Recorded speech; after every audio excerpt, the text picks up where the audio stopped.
In his own family's group chat, he's the only one whose messages always stop at a single word: seen. He's the one who made that group, named it himself, added everyone in, pinned the calendar to the top, and now he's the name that always shows up on the seen line, not the reply line. 6:14 in the evening, he texts that he'll be home late, tells everyone to eat without him, don't wait up. The little gray word appears right underneath seen at 6:14. No one answers. The next 4 messages in the group: his wife reminding their daughter what time her test is, the daughter sending a photo, the son dropping a laughing emoji. The weekend plan gets settled right there, and not one line mentions him. He locks the phone, turns it face down on the table, and the thing that should have hurt doesn't. He feels normal, almost relieved. That's the place to stop. It isn't that his family stopped loving him, they still do. It's that he stood at the seen spot so long that even he has stopped waiting to be answered, and what he takes for stepping back to make things easier is actually something else entirely.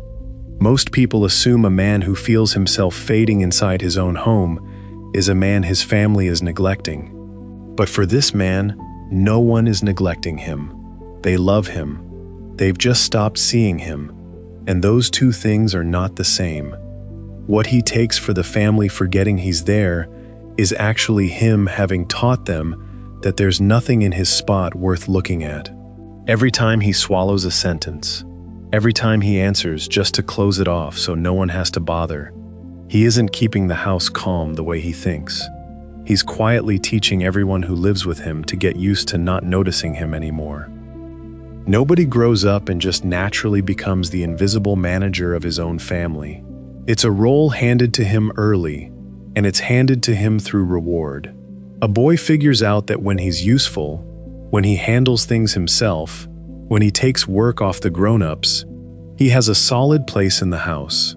And when he needs comforting, when he asks for something, when he's one more thing to carry, that place wobbles a little. Nobody says this to him out loud. They teach it through their eyes, through the way the grown-ups look pleased when he manages alone and worn out when he needs them. He learns fast. He learns that the surest way to keep his spot in a family is to be needed for what he does, not to be somebody they take care of. 30 years later, that boy is the man who's the best in the house at looking after everyone, and the worst in the house at letting anyone look after him. In a family, care tends to flow toward the person who's in need, and eyes turn toward the person who speaks up. He was trained to do neither, so the care of the people who love him drifts right past him, not because he isn't loved, but because he installed himself as the floor everyone stands on, and nobody looks down at the floor. There's nothing broken in him. A man raised to hold his place by making himself necessary grows up to do exactly that, necessary to everyone and absent to himself. Nobody ever told him a man can be the thing a whole house leans on and still not really be present in it, as a person and not a function. The first layer sits right there in the phone. You could call it being read and not answered. His messages always get seen. The little line at the bottom of the screen always says seen, right on time, to the minute. There's just nothing after it. He's the administrator of a group that answers everyone but him. There's a night he types out something longer than usual, something true, along the lines of, "I've been kind of worn down lately." Then he sits looking at it for a moment. Then he deletes it letter by letter and retypes it as a question about who's picking up the kid at 5. He tells himself, "Don't send that. No point. It's just one more thing for everyone." He doesn't realize he's just done the exact thing he's sad about with his own hands. He's decided, on behalf of the whole family, that his part isn't worth their reading. The frightening part isn't that they don't answer. It's that he's stopped sending the things that need answering. But the phone is only the surface. Underneath it, inside the very same room, there's a heavier layer.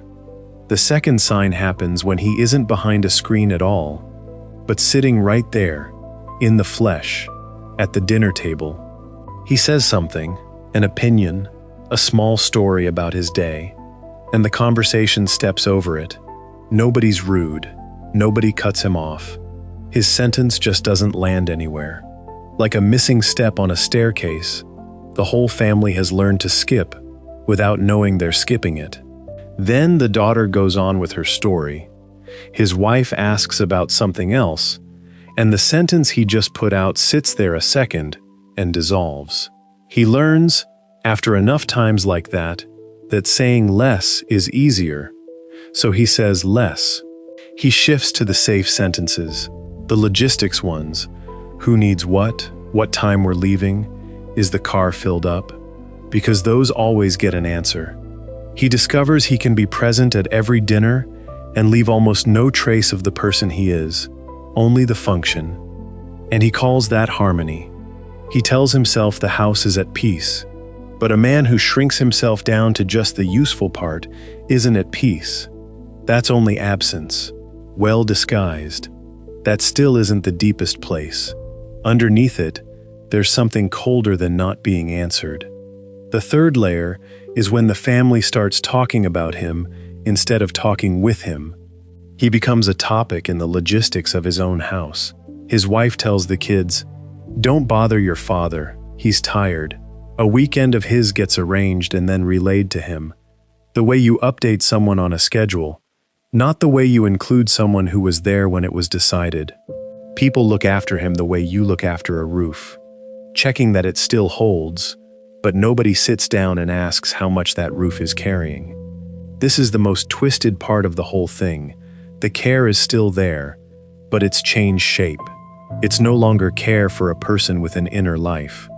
It's become the managing of a resource. They tend to him, but they no longer meet him. And he, for his part, lets it happen, because being managed is lower risk than being seen. Treated like a roof, he never gets asked to tell anyone what's underneath. But there's one last layer, and it's the one that makes all the layers above it dangerous. The fourth sign doesn't happen between him and anyone else anymore. It happens inside him, alone. At some point, after enough years of no one turning toward him, the man stops turning toward himself. He gets one of those rare evenings when the whole family is out, the house completely silent, and he sits there with exactly the thing he always wants. No one needing anything from him, not a single message to answer, not one thing to handle. And he realizes he doesn't know what he wants to do with the time. It isn't that he's too tired, it's that the part of him that knows what he likes, what he wants, what he needs for himself, has gone quiet so long that he calls and it doesn't answer. A man the whole world stops looking at, eventually stops looking at himself too. That's where the fading goes, from the outside in. At first it's the family not seeing him. In the end, it's him not being able to find himself either. And no one in the house is a villain to blame for it. That's the hardest part to accept. This role, in the beginning, wasn't a punishment. It was a form of love. He took on all the logistics so no one else would be worn out by them. He answered just to get it done so his wife and kids wouldn't add his worries on top of their own. He made the group chat so the house would run smoothly without anyone having to think. For years, all of it was genuine, all of it was kind, but a man who clears the whole road for everyone ends up standing off to the side of it. He's like the host running a party in his own house, going room to room refilling water, taking coats, checking on the kitchen, present in every conversation, and belonging to none of them. A host is everywhere, and a guest of nowhere. What used to be the way he cared for his family has hardened into the exact machine that makes him vanish from it. And here's what needs to be said straight. The problem isn't that he needs to get better at bearing being invisible. He's gotten so good at it, it's quietly draining him. The problem is that he can step back into the picture, and he's the only one who can do it for himself. The way out isn't making the whole family pay more attention to him. Demanding attention is a child's job, and he's not a child. The way out is to stop erasing himself, a little each day, in the small places only he can see. The first thing he needs to see that no one asking after him isn't proof he doesn't matter. It's proof he taught the whole family that he needs nothing. The story he keeps telling himself, that he doesn't need to be noticed, he just needs everything to run, isn't a description of who he is. It's a line he memorized young to hold his place in one particular house. It worked back then. He can remind himself of something different before he slips into the background again. No one turning toward me isn't because I'm invisible by nature, it's because I've stood out of sight too long. Just realizing he has a part in this is enough to open a crack, because a thing he built himself is a thing he can take apart himself. Second, he doesn't need to throw his whole heart open at the dinner table. He just needs, one time, to let a true sentence out instead of swallowing it. A man dreads doing that because he thinks letting anyone see him struggling means loading more weight onto them, and the one thing he's tried to do his whole life is take weight off people. But letting someone know one true thing about you isn't putting a load on them. It's inviting them in. Next time, instead of typing the question about who's getting the kid and then deleting the true sentence, he leaves the true sentence there and sends it. Just one line. Honestly, I'm worn out today. He'll find the roof doesn't cave in. He'll find someone in the house catches for half a beat, reads it, and, for the first time in a long while, actually turns toward him.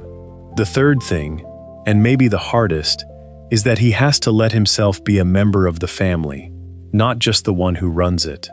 His whole life he's kept the house running, and he's so good at it he believes that's his entire place in it.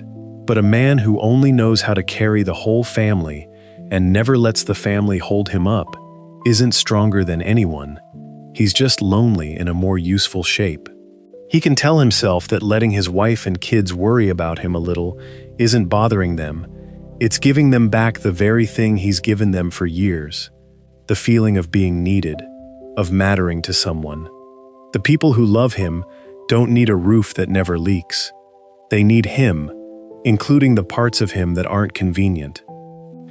Maybe some night, after the house has gone to sleep, he'll open the group chat he built himself. And this time, instead of typing a logistics line and locking the phone, he'll type something true, something about himself, and before the old reflex can delete it, he'll hit send. Then he leaves it sitting there, under all those old seen lines. An act so small maybe no one answers it that same night. But he'll know. He's just stepped back into the picture he stood out of for too long. The depth and the quiet he's carried all these years aren't a flaw to fix. They're proof of how long he's been holding up his own family. But holding other people up was never supposed to mean disappearing. Men have handed this be the one who handles everything and is never seen role to one another across more generations than anyone can count, each one thinking that hidden spot was the only place he had. He doesn't need to walk out of that dark in one night. He just needs to let one person, one time, see him. If one line in this reached you, leave a single line below.